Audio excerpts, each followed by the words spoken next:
Hi friends, welcome to Sajicooking. இன்னைக்கு நம்ம cooking சேனல்ல சாம்பார் பொடி.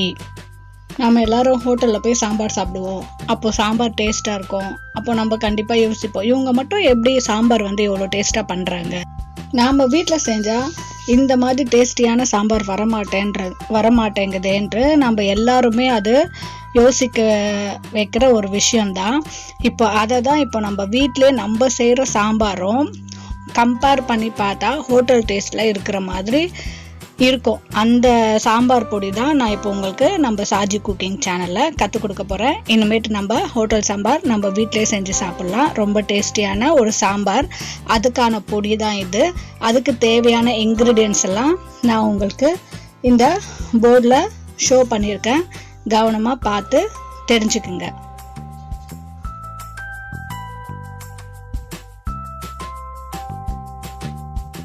வழக்கம் போல் சொல்கிறது தாங்க, ஸ்டவ் ஆன் பண்ணுங்கள், அதில் ஒரு பேன் வாங்க, ஆயில் ஊற்றுங்க. இந்த தடவை நம்ம கோகோனட் ஆயில் 4 ஸ்பூன் பேனில் ஊற்றிருக்கோம்.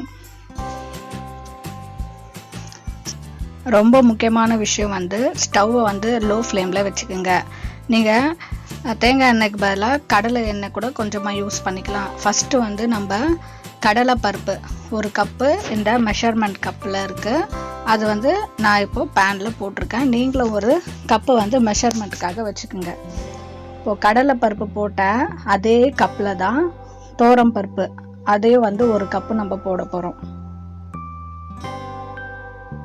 பார்த்தீங்களா, கடலை பருப்பு அளந்த அதே கப்பில் தோரம் பருப்பு 1 கப்பு.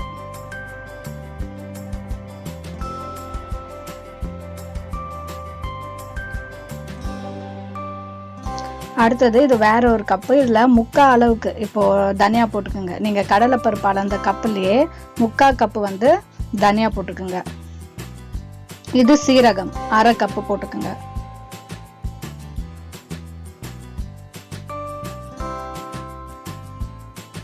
இது வெந்தயம், ஒரு 2 ஸ்பூன் வெந்தயம் போடுங்க, ரொம்ப வேண்டாம், இல்லாட்டி பொடி கசந்துடும். அதனால 2 கப்பு, அதாவது 2 ஸ்பூன் இல்லாட்டி 1.5 ஸ்பூன் வெந்தயம் போட்டால் போதும்.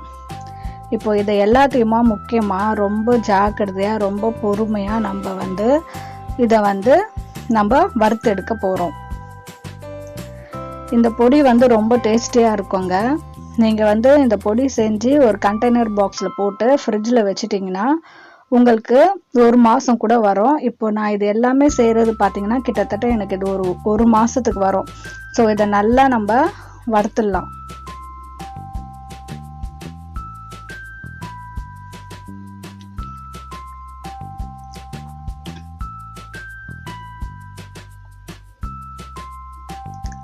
நல்லா ஃப்ரை பண்ணிக்கலாம். இப்போ அடுத்தது இதில் மிளகு 1 ஸ்பூன் போட்டால் போதும். 1 ஸ்பூன் பிளாக் பெப்பர் இதில் ஆட் பண்ணிக்கலாம். இதெல்லாம் வறுக்க கிட்டத்தட்ட ஒரு 20 நிமிஷம் ஆகுங்க, அவ்வளோதான். இதுக்கு நம்ம நல்ல ஒரு சாம்பார் பொடி செய்யணும்னா நம்ம ரொம்ப பொறுமையாக இருந்து செய்யணும்.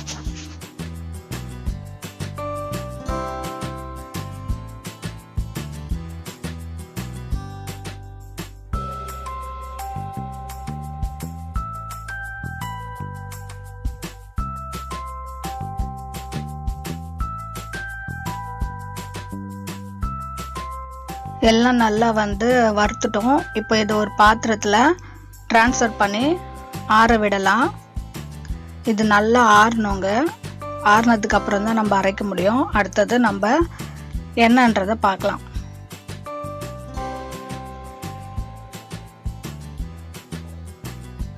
மறுபடியும் அதே பேனில் கொஞ்சம் தேங்காய் எண்ணெய் விட்டுக்குங்க, இல்லை உங்களுக்கு கடலை எண்ணெய் வேணால் கூட விட்டுக்கலாம். ஊற்றிட்டு நம்ம இப்போ காய்ந்த மிளகாய், நம்மளுக்கு எவ்வளோ காரம் வேணுமோ அந்த அளவுக்கு, நான் பார்த்தீங்கன்னா கிட்டத்தட்ட ஒரு 50 கிட்ட இருக்கும் இந்த காஞ்ச மிளகா. இந்த காஞ்ச மிளகா 50 காஞ்ச மிளகா போட்டிருக்கேன்.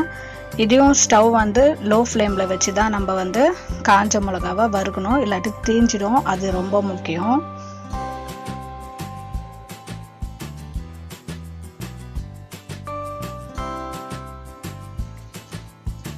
அடுத்தது 1 கொத்து கருவேப்பிலை, கறி லீவ்ஸ், இதையும் போட்டு நம்ம நல்லா ஃப்ரை பண்ணி எடுத்துக்கலாம்.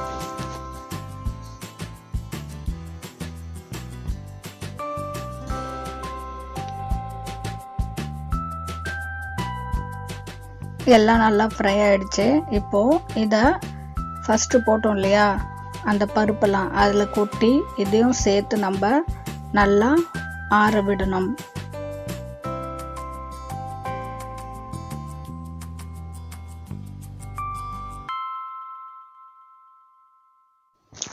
ஃப்ரெண்ட்ஸ், அடுத்தது ஒமைக்ரான் வருதுன்னு சொல்கிறாங்க. எல்லாம் வீட்டில் ஜாக்கிரதையாக இருங்க. வெளில போகும்போது கண்டிப்பாக மாஸ்க் போட்டுட்டு போங்க. சானிடைசர் யூஸ் பண்ணுங்கள். மாஸ்க் போடாமல் போகாதீங்க. நம்ம சேஃப்டி தான் நம்மளுக்கு முக்கியம். நாம் எல்லாரும் இதெல்லாம் கடைப்பிடிச்சோன்னா கண்டிப்பாக ஒமைக்ரான்லாம் அந்த அளவுக்கு பரவாது. லாக்டவுனும் நம்மளுக்கு மறுபடியும் போட மாட்டாங்க.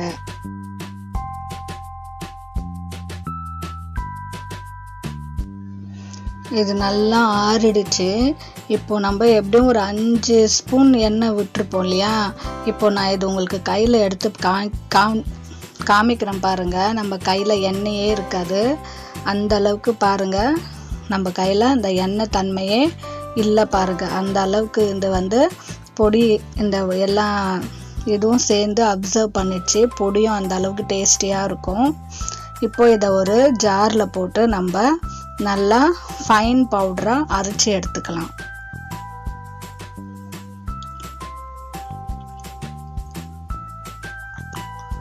இந்த மாதிரி ஃபைன் பவுடராக நம்ம அரைச்சி எடுத்துக்கலாம். நம்மளுக்கே தெரியும் எப்படி இருக்கும் பவுடர்னு சொல்லி.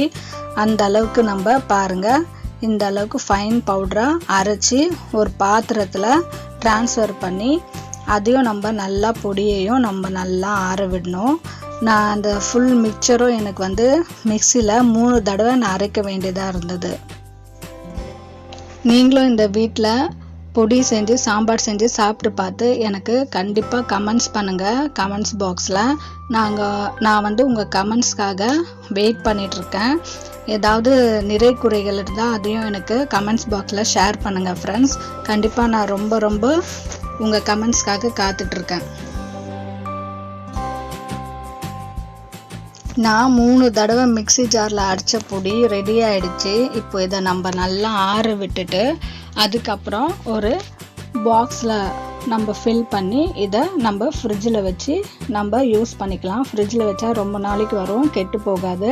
அதே மாதிரி நம்ம சாம்பாருக்கு யூஸ் பண்ணும்போது பொடி எடுக்கும்போது ஈரத்தன்மை இல்லாத கரண்டியை தான் நம்ம யூஸ் பண்ணணும். இந்த பொடி சாம்பார் கொதிக்கும்போது அதில் ஒரு ஸ்பூன் 2 ஸ்பூன் போட்டு ஒரு 4 கொதி வந்தவுடனே சாம்பார் இறக்கிடலாம். இந்த மாதிரி நான் கண்ணாடி ஜாரில் போட்டிருக்கேன். கண்ணாடி ஜாரில் ஃபில் பண்ணி இதை நான் ஃப்ரிட்ஜில் ஸ்டோர் பண்ணி வச்சுப்பேன். நீங்களும் இந்த மாதிரி பண்ணுங்கள் ஃப்ரெண்ட்ஸ். இந்த மாதிரி சாம்பார் பொடி செஞ்சு சாப்பிட்டு பாருங்கள். என்னோடய சாஜி குக்கிங் சேனலை லைக் பண்ணுங்கள், சப்ஸ்கிரைப் பண்ணுங்கள். மறக்காமல் பக்கத்தில் இருக்க பெல் பட்டனையும் ப்ரெஸ் பண்ணுங்கள். அப்போ தான் நான் போடுற அடுத்தடுத்த வீடியோ உங்களுக்கு வரும். ஹெல்த்தியாக சாப்பிடுங்க. எல்லோரும் ஆரோக்கியமாக இருங்க. கண்டிப்பாக மாஸ்க் அண்ட் சானிடைசர் யூஸ் பண்ணுங்கள். தேங்க்யூ.